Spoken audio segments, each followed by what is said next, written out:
आज ज्या व्यासपीठावरील आपल्या पोलीस स्टेशनच्या पोलीस निरीक्षक गोसावीताई आज त्या पोस्टवर आल्या तरी आजचा भाऊबीजेचा दिवस असल्याने ताईच सांगतोय, पोलीस स्टेशनला आल्यावर मॅडम सांगता येईल।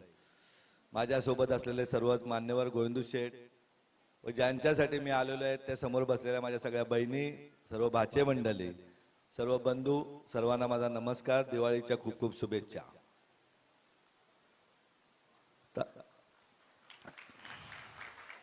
तायनो पहिली गोष्ट, कोविड काळामध्ये प्रचंड भयानक परिस्थिती होती। अशा परिस्थितीमध्ये मोठमोठ्या पदावर असलेले सर्वच पदाधिकारी, अधिकारी प्रत्येक जण घरी किंवा ऑफिस मधून ऑनलाईन सगळं काम करत होतं। अशा परिस्थितीमध्ये आशाताई राहू दे, अंगणवाडी सेविका राहू दे, आमच्या महिला पोलीस तयार राहू दे, नर्सेस तयार राहू दे, अगदी अक्षरशः रणांगणामध्ये उतरल्या होत्या। घर घर फिरून प्रत्येकाला प्रत्येकाच्या सुरक्षिततेची काळजी घ्यायला सांगत होत्या। जिथे आजारी असेल तिथे मेडिसिन पोहोचवत होत्या, जिथे कोणाला धान्याचे किट पाहिजे त्यांना धान्याचे किट उपलब्ध करून देत होत्या। दिवस रात्र तुम्ही आपण सर्वजण समाजाच्या सेवा करत होत्या। अशा वेळेस त्याच वेळेस मी जिल्हा परिषदेचा आरोग्य व शिक्षण सभापती होतो। मला समोर सातत्याने महिला पोलीस वर्ग दिसत होता। अशा त्यांच्या जेव्हा जेव्हा DHO किंवा सिव्हिल सर्जनकडनं माहिती घेत असताना प्रत्येक वेळेस आशाताई कशा प्रकारे काम करतात। मी तर अगदी पहिला रुग्ण सापडला उसरणी गावामध्ये, तिथे धान्य घेऊन जाणारा तुमचा हा भाऊ, तिथेही फक्त आशाताई होती, नर्सेस ताई होती। अशा परिस्थितीमध्ये तुटपुंज पगारामध्ये तुम्ही लोक काम करत होते।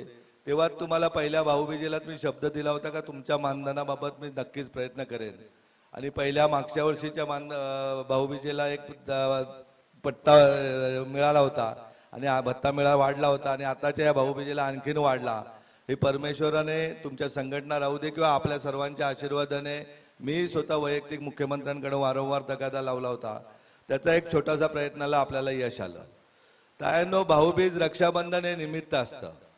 आपण पाहतोय का देशाला 76 वर्ष स्वातंत्र्याला झालेले आहेत, जागतिकीकरण एवढं मोठ्या प्रमाणात वाढलेलं आहे। अशा परिस्थितीमध्ये आपण आपल्या देशाची अवस्था बघतोय, महाराष्ट्राची बघतोय, तर जातीपाती धर्मामध्ये आपण सगळेजण एकमेकात गोंधळून गेलेलो आहोत। प्रत्येकाने प्रत्येकाच्या समाजाबद्दल प्रेम असावं, पण ते रोटी बेटी पर्यंत ठीक असतं। इतर वेळेस आपण सर्व भारतीय आहोत। आपल्याला जर रक्त एकमेकाला, गोसावीताईंना जर रक्त लागलं तर बाजूच्या गोविंद शेठचं किंवा माझं रक्त दिलं तर जातपात विचारली जात नाही। शिक्षणाबाबत तशी परिस्थिती असते। आपण बघतोय का कुठेही जातपात विचारले जात नाही। बाजूच्या बेंचवर बसणारा विद्यार्थी हा कुठल्या समाजात आहे ते बघितलं जात नाही। परंतु आपण बघतोय का महागाई एकेकडे वाढते, एकेकडे अनेक समस्या आवासून उभ्या आहेत। अशा वेळेस आमच्या निवडणुका आल्या का कुठेतरी आपल्यात वाद संवाद लावला जातो। याला कुठेतरी छेद देण्याचं काम आपले जिजाऊ गेल्या 15 वर्षापासून ठाणे पालघर जिल्ह्यामध्ये नव्हे तर कोकणामध्ये करते का आपण सर्वजण भारतीय आहोत। मुंबईच्या बाजूला आपण आहोत, परंतु आपली परिस्थिती, आर्थिक परिस्थिती सरकार सुधारेल तेव्हा सुधारेल। आपली जबाबदारी आहे का आपल्याला आपल्या बांधवांची, आपल्या तायांची परिस्थिती सुधारली पाहिजे, त्या दृष्टीने संस्था काम करते। भाऊबीज हे त्या वर्षीचं निमित्त होतं, पण हे नातं हे रूढ झालं पाहिजे। त्याच वर्षी तुम्ही रक्षाबंधनला आलात, परत भाऊबीज झाली, परत चौथी भाऊबीज आहे।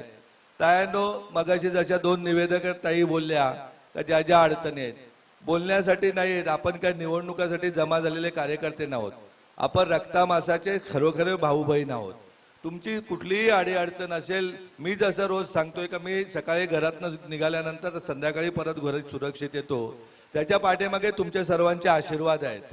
त्याप्रमाणे तुम्हाला कुठेही अडचण आली, छोटी मोठी कुठलीही अडचण आली, तर तुमचा हा भाऊ जिजाऊचा प्रत्येक कार्यकर्ता तुमच्या बरोबर सख्या भावाप्रमाणे असेल, हा शब्द तुम्हाला मी देतो। आपल्याला आपण आशाताई, नर्सेस किंवा पोलीस ताईपर्यंतच आहेत। आपल्याला आता आपल्या दुसऱ्या पिढीला चांगलं उच्च शिक्षण द्यायचं आहे आणि उच्च शिक्षण देण्यासाठी कुठलाही आर्थिक बोजा आपल्यावर न येण्यासाठी आपण झडपोली येथे CBSE स्कूलला इयत्ता 9वी पासून JEE नीट क्लासेसची व्यवस्था केलेली आहे। अगदी ज्याला डॉक्टर बनायचे, गव्हर्नमेंटच्या मेडिकल कॉलेजला जाण्यासाठी त्याला नीटच्या क्लासेसची व्यवस्था आपण उत्तम प्रकारे झडपोली येथे केलेली आहे। ज्याला IITला जायचे त्याच्या JEEची क्लासेसची व्यवस्था केलेली आहे, राहण्याची व्यवस्था आहे, जेवणाची व्यवस्था आहे। कुठल्याही प्रकारे एकही रुपया मोबदला घेतला जात नाही। त्याचबरोबर ज्यांना कोणाला अधिकारी व्हायचे आहे ताईंप्रमाणे त्यांच्यासाठी आपण क्लासेसची व्यवस्था केलेली की इयत्ता 9वी पासून तो विद्यार्थी विद्यार्थिनी ज्याला कलेक्टर व्हायचंय ते कलेक्टरचं शिक्षण घेईल, ज्यांना DYSP व्हायचंय, ज्यांना प्रांत व्हायचंय ते प्रांताचे MPSCचं शिक्षण घेईल आणि वयाच्या 21व्या वर्षी त्यांनी पाहिलेलं स्वप्न सत्यात अवतरेल अशा प्रकारची व्यवस्था आपल्या जिजाऊने केलेली आहे. आता आपण बघतोय रिझल्ट लागतात तर CA मध्ये क्षेत्रात आपली लोक किती कमी आहेत, न्याय व्यवस्थेमध्ये आपली लोक किती कमी आहेत, त्याचेही फाउंडेशन क्लासेस इयत्ता 9वी पासून झडपोली येथे सुरू केलेले. आज इथे येण्यामागे तुमच्या मागे बोलण्यामागे जाताना काहीतरी तुम्ही विचार घेऊन जा. भाऊबीज पैठणी हा आपला विषय नाही राहिलेला. माझ्याकडे जे आहे ते सर्व तुमचंच आहे, त्याच्यामुळे त्याच्या पलीकडे आपल्याला जायचंय का आपल्याला आपल्या मुलांना चांगलं शिक्षण द्यायचंय. तुम्ही गावोगावी फिरताय, घरी घरी फिरताय, जिथे जिथे हुशार विद्यार्थी आढळेल त्याला आपल्या झडपोलीच्या प्रांगणात द्या. अगदी तुम्हाला सांगतोय की डहाणूतनं दरवर्षी 100 विद्यार्थी तुम्ही JEE नीटसाठी दिले तरी त्यांना शिक्षण देण्यासाठी आपली जिजाऊ कटिबद्ध असेल, एक कुटुंबाचा भाग असेल आणि त्यांना चांगलं उच्च शिक्षण देऊन त्यांनी पाहिलेलं स्वप्न पूर्ण करण्यासाठी आपण 100% त्याच्या पाठीशी असू. तायांनो, आज शिक्षण घेतलं नाही तर आपली परिस्थिती खूप बेकार होत चाललेली आहे. आपण पाहतोय कुठलेही प्रकल्प येत आहेत, कुठलाही कोणी येतो आणि आपल्यावर अन्याय करून जातो, त्याला मुख्य कारण आहे शिक्षण व्यवस्था. प्रशासनात आपली लोक गेली पाहिजे ती व्यवस्था. त्यासाठी आपल्याला आपल्या मुलांना चांगले संस्कार द्यायचे. आज जरी तुम्ही आशाताई असाल, नर्सेस असाल, आमच्या पोलीस ताई असतील तरी तुम्हालाही स्वप्न पाहण्याचा अधिकार आहे, आपल्या मुलांनाही स्वप्न पाहण्याचा अधिकार आहे. कारण आपली जिजाऊ एक अशी संस्था आहे की ज्याला आई वडील नसलेला मुलगाही आपण IPS केलेला आहे, अशी आहे आपली जिजाऊ. तर जेणेकरून प्रत्येक माणसाला या देशामध्ये जगण्याचा अधिकार आहे. त्यांनी पाहिलेली स्वप्न सरकार करेल तेव्हा करेल पूर्ण, परंतु जिजाऊ त्याच्या पाठीशी एक कुटुंब म्हणून असेल अशा प्रकारची व्यवस्था आपण केलेली आहे. तायांनो, आपल्या संस्थेचं एक मोठं रुग्णालय मग अशी ताई बोलल्या, अक्षरशः खरी गोष्ट आहे का जिथे अगदी सिझर जे महिलांच्या प्रसूतीसाठी सिझर शस्त्रक्रिया असते ती मोफत केली जाते. डायलिसिस पासून डोळ्याच्या ऑपरेशन पासून कॅन्सर पर्यंत सर्व प्रकारच्या शस्त्रक्रियासाठी आपल्याला कुठलाही 1 रुपया द्यायला लागत नाही. परंतु वेळीचा आजार जर कळवला तर कॅन्सर सारख्या आजारावरही माणूस मात करतो. त्याच्यामुळे आपण सर्वजण आरोग्याची काळजी घ्या. जिथे कोणी रुग्ण सापडेल त्याची परिस्थिती नसेल त्या रुग्णाला आपण डहाणू तालुक्याशी संपर्क करायला सांगा. त्याला 100% एका कुटुंबाचा भाग म्हणून बरं करण्याचे काम आपली जिजाऊ करेल. याच्या पुढे जाऊन तायाने सांगतोय, आता याच्यानंतर मी वानगाव येथे जातोय. ज्याप्रमाणे परप्रांतीय बांधव उद्या केळ्याची गाडी लावत होते, वडापावची गाडी लावत होते, तशा प्रकारची व्यवस्था आता आपल्या जिजाऊने आपल्या माणसांसाठी केलेली आहे. आता एक आदिवासी महिला माझ्याकडे मागे 15 दिवसापूर्वी आली होती. तिचे सासरे आजारी आहेत, सासू नाहीत, प्रचंड गरिबी आहे. मग तिला सांगितलं की आज तिला एक आपण गाडी देतोय, वडापावच्या टपरी टाकून देतोय की जेणेकरून तिला रोजगार मिळेल अशा प्रकारची व्यवस्था आपली जिजाऊ करते. तायांनो, आज आपण पाहतोय की अनेक महिला घरी बसून TV बघत असतात, तर आपली जिजाऊ अनेक ट्रेनिंग देते का अगदी साबण बनवणे, अगरबत्ती बनवणे, शॅम्पू बनवणे, मेहंदी क्लासेसचं शिक्षण दिलं जातं, जेवण बनवण्याचे क्लासेसची व्यवस्था केली जाते. आपल्या सर्वांच्या तब्येतीच्या काळजीसाठी योगाच्या क्लासेसची व्यवस्था केली जाते का जेणेकरून आपल्याला पुरुषाच्या बरोबर महिलेलाही 2 पैसे कमावायचे आहेत आणि 2 पैसे कमावून कुटुंबाला आधार द्यायचे का जेणेकरून आपण सर्वजण आनंदी जीवन जगलो पाहिजे. तयार आज आपण पाहतोय महागाई प्रचंड वाढते. अशा वेळेस एकटा दादा घरी जर बाहेर कामाला जात असेल, तो जर 20-25 हजार रुपये कमावत असेल तर तुम्ही घर बसल्या आणखीन 10-15 हजार रुपये कमावले तर 40-45 हजार रुपयामध्ये आपलं कुटुंब आनंदाने राहू शकतं, आनंदाने जगू शकतो. अशी व्यवस्था आपल्या जिजाऊने निर्माण केलेली आहे. दयानो, गरिबी एका दिवसात नाही जाणार. आपल्याला एक माणूस 10,000 कोटीचा धनी नाही करायचा आहे, परंतु 10,000 माणसं 1-1 कोटीचे धनी करायचे का जेणेकरून त्यांच्याही घरी आनंद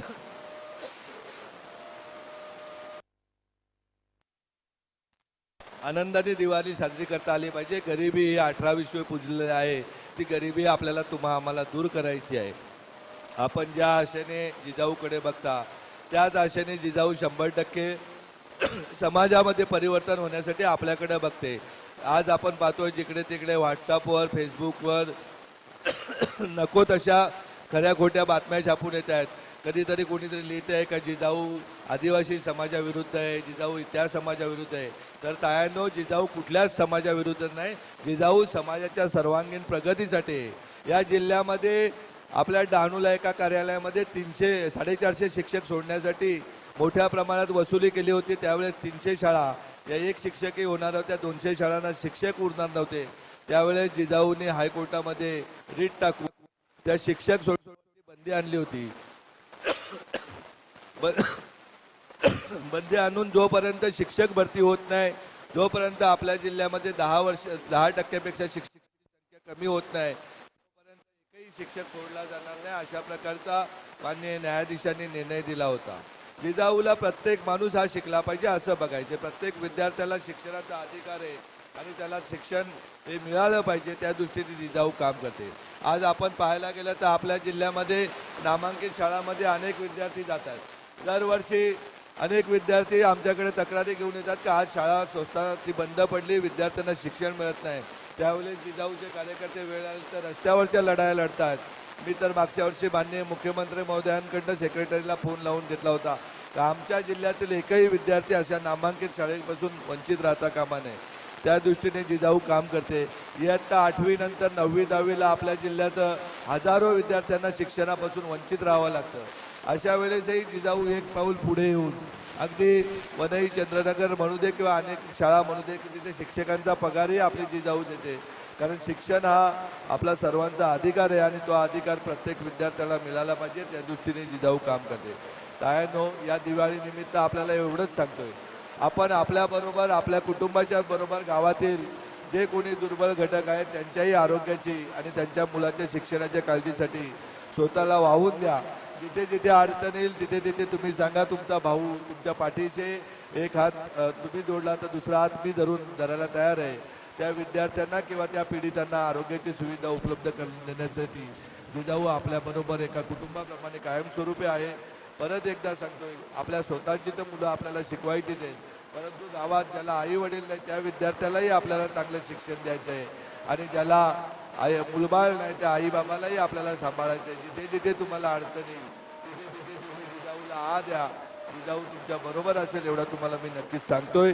आपण सर्वजण आलात, सर्व पोलीस भगिनी आल्यात, सर्व नर्सेस ताई, डॉक्टर ताई असतील, आशाताई असतील, ज्या आपणही एकदा झडपोलीला या आणि मी ज्याप्रमाणे बोलतो त्याप्रमाणे ताई सांगतोय गोसावीताई का अख्ख्या महाराष्ट्रातले विद्यार्थी आपल्याकडं स्पर्धा परीक्षेसाठी शिक्षण घेत आहेत.